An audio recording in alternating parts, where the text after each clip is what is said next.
Assalamualaikum warahmatullahi wabarakatuh. Perkenalkan, nama saya Fahmi Ardana Wisma dengan akhiran NIM 014. Di sini saya akan buat video tentang tugas 3 DNS dan DHCP. Nah, di sini ada denang topologi, spesifikasi gambar, DHCP server, Linux, ISC, DHCP, DNS server, pin 9, domain internet kampus .lokal. DNS berfungsi sebagai recursive resolver autoritatif untuk kampus.lokal, dan semua klien menggunakan DHCP. Untuk skenario masalahnya, VLAN 10 tidak mendapatkan IP address. Nah, bisa jadi karena perintah DHCP dari VLAN 10 tidak sampai ke server DHCP. Penyebab paling umum adalah DHCP relay pada interface VLAN 10 belum dikonfigurasi, atau VLAN 10 tidak dilewatkan pada trunk sehingga broadcast tidak dapat diteruskan ke jaringan server. Nah, di sini jaringan VLAN 10 ini stuck, bisa jadi karena itu. Dan untuk permasalahan kedua, VLAN 20 mendapatkan IP tapi tidak bisa resolve IP kampus lokal.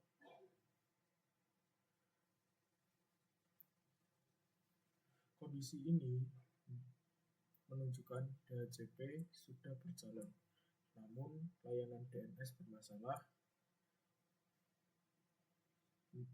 Kemungkinan DNS server tidak memiliki record untuk app kampus.lokal, atau klien menerima alamat DNS yang salah sehingga query nama domain gagal diterjemahkan. Untuk reference DNS tidak berfungsi ini bisa jadi karena terjadinya zona reference atau PDR pada server DNS belum dibuat atau belum dikonfigurasi dengan benar. Akibatnya proses IP ke nama domain gagal.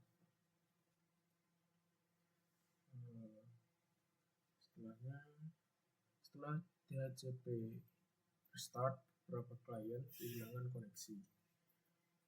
Nah, hal ini kemungkinan disebabkan oleh database LAN DHCP berubah atau tidak sinkron. Setelah server restart, akibatnya beberapa klien memiliki IP yang sudah tidak valid atau terjadi perubahan alokasi alamat yang membuat koneksi terputus.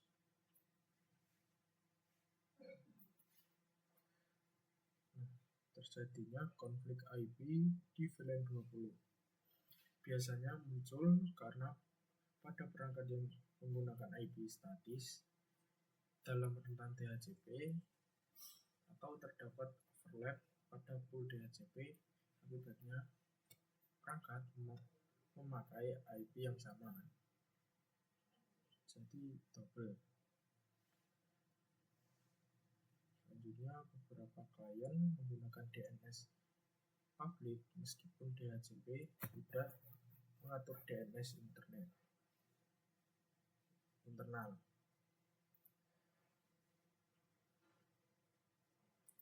Ini terjadi karena sebagian klien menggunakan konfigurasi DNS manual atau tidak memperbarui konfigurasi dari DHCP sehingga tetap menggunakan DNS publik dan bukan DNS internal. Proses lengkap DHCP DORA dan identifikasi di tahap mana kegagalan dapat terjadi sehingga VLAN 10 tidak mendapatkan IP. Nah, pada proses DHCP dimulai atau dari broadcast, lalu over request, dan diakhiri ACK. Karena server berada di VLAN 30, broadcast dari VLAN 10 harus diteruskan menggunakan DHCP relay. Jika VLAN 10 tidak mendapatkan IP, kemungkinan besar relay belum dikonfigurasi, routing antar VLAN tidak aktif, atau pool IP untuk 192.168.10.0/24 ini tidak terjadi atau sudah habis.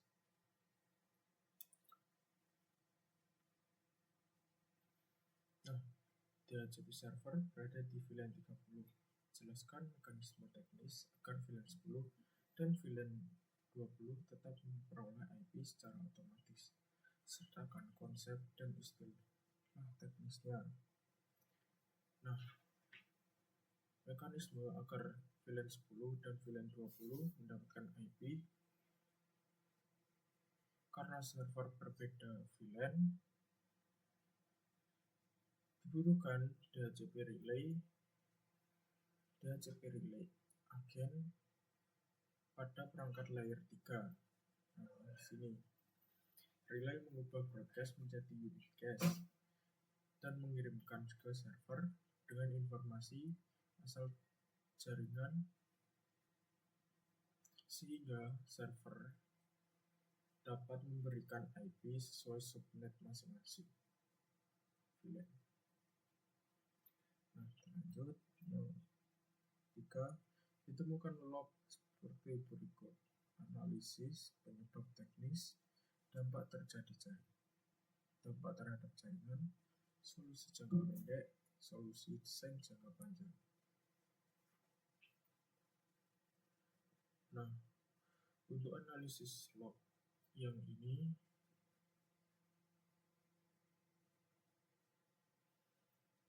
menunjukkan pool IP telah habis atau semua alamat masih dalam masa list aktif. Dampaknya, klien gagal mendapatkan IP dan tidak dapat terhubung ke jaringan.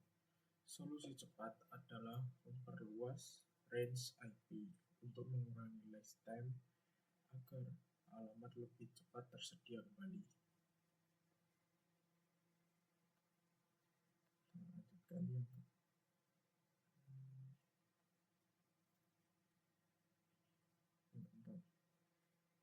Terjadi konflik IP pada VLAN 20 meskipun menggunakan DHCP. Sebutkan minimal 5 kemungkinan penyebab teknis dalam metode verifikasinya. Konflik bisa terjadi karena adanya IP statis dalam rentan DHCP.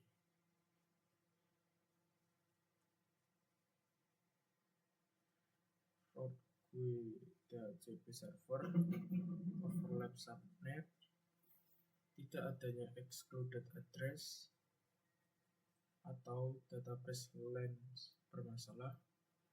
Verifikasi dilakukan dengan mengecek label ERP, konfigurasi pool, dan melakukan capture lalu lintas DHCP.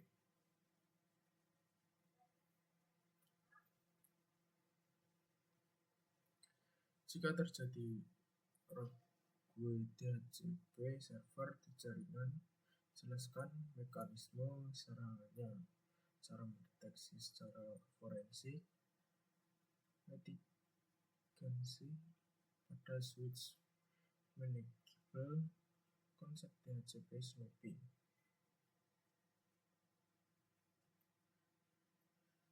Nah, roadway server merespon lebih cepat sehingga klien menerima konfigurasi salah.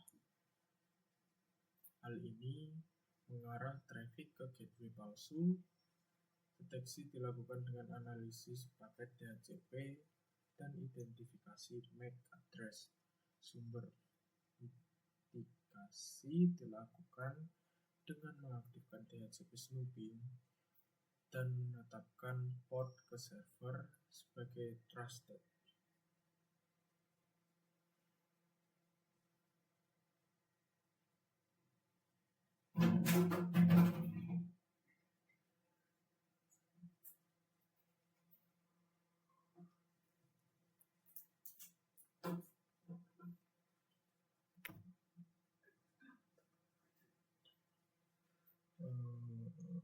Rancangan konfigurasi DHCP untuk VLAN 10 200 user, LAN stamp of optimal lingkungan kampus, option 3 gateway, option 6 DNS.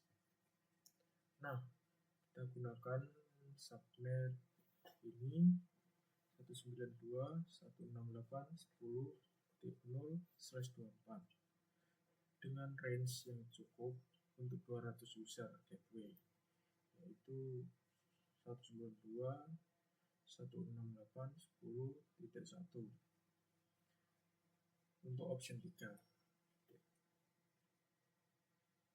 DNS 192.168.30.20 untuk option 6,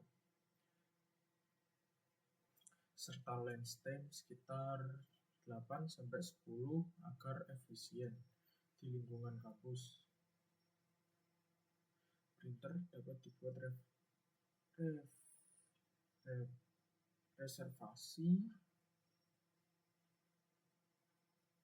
berdasarkan MAC address agar IP tetap konsisten.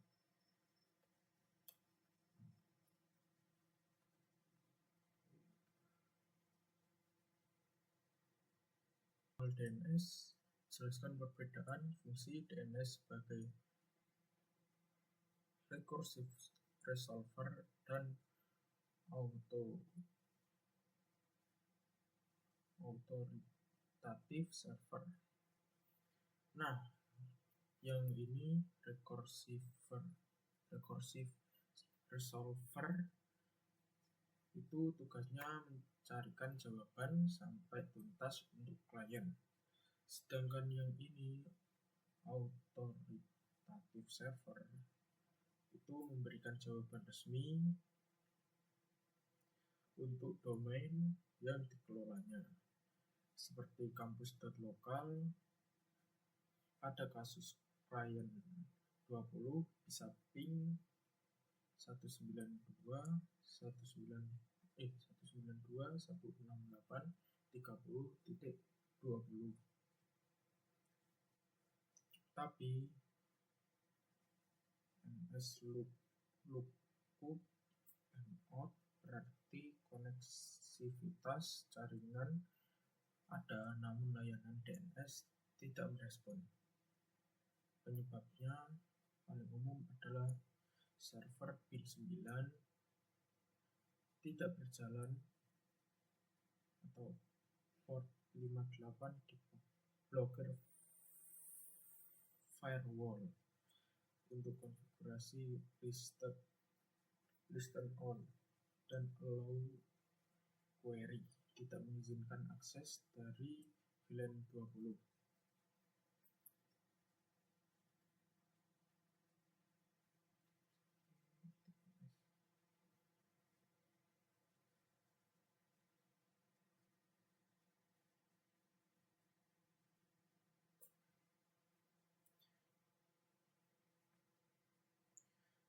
Nomor 2, reference lookup untuk 192.168.30.30 tidak berfungsi. Jelaskan mekanisme PRT record struktur version, contoh format zona file yang benar.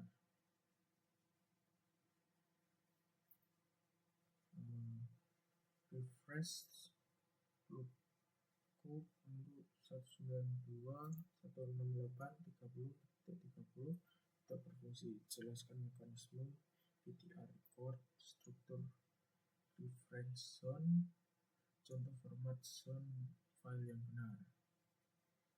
Nah, untuk yang ini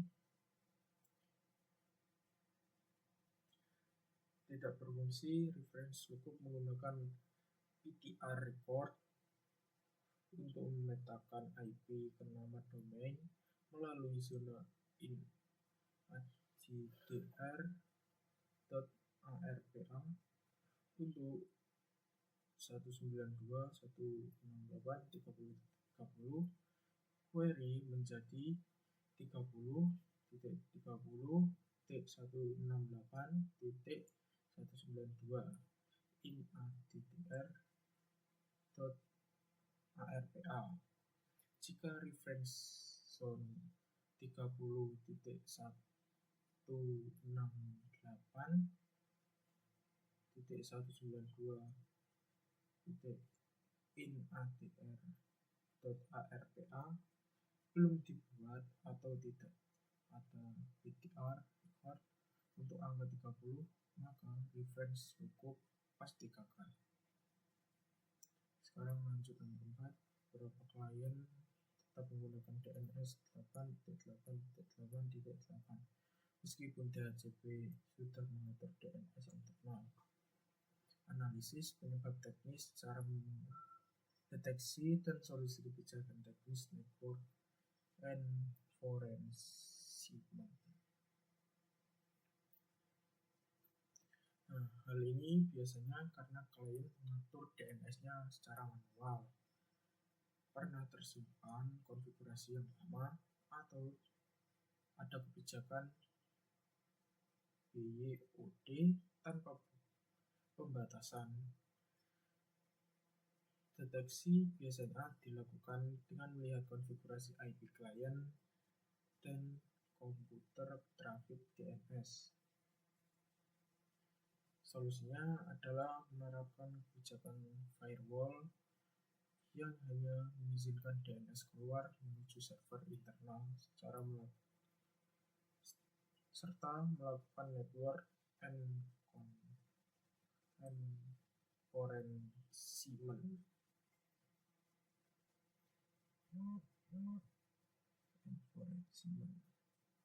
Nah, sekarang yang nomor 5, jelaskan resiko dalam DNS dan cara mitigasinya. DNS change poisoning, zone transfer tidak sah, DNS amplification, DNS tunneling. Nah, DNS change poisoning terjadi ketika change resolver disusup data palsu. Mitigasinya dengan DNS SEC dan pembatasan recursion. Zone transfer tidak sah jika AXFR tidak dibatasi. Solusinya dibatasi hanya ke secondary server. DNS amplification memanfaatkan open resolver untuk serangan DDoS. Mitigasinya dengan menonaktifkan open resource recursion. DNS tunneling digunakan untuk menyelundupkan data melalui query DNS sehingga perlu monitoring dan filtering query abnormal. Nah, sekarang untuk tugas desain DHCP dan DNS. Rancang skema DHCP failover menggunakan 2 server Linux. Jelaskan metode failover, sinkronisasi, dan konsep split versus hot. standby rancang desain DNS redundancy menggunakan primary dan secondary, pembatasan zona transfer, logging, dan monitoring. Mahasiswa wajib menyertakan diagram logika di HTTP relay, contoh konfigurasi lengkap, analogi log server, rekomendasi desain perbaikan. Nah, mungkin langsung saja menuju ke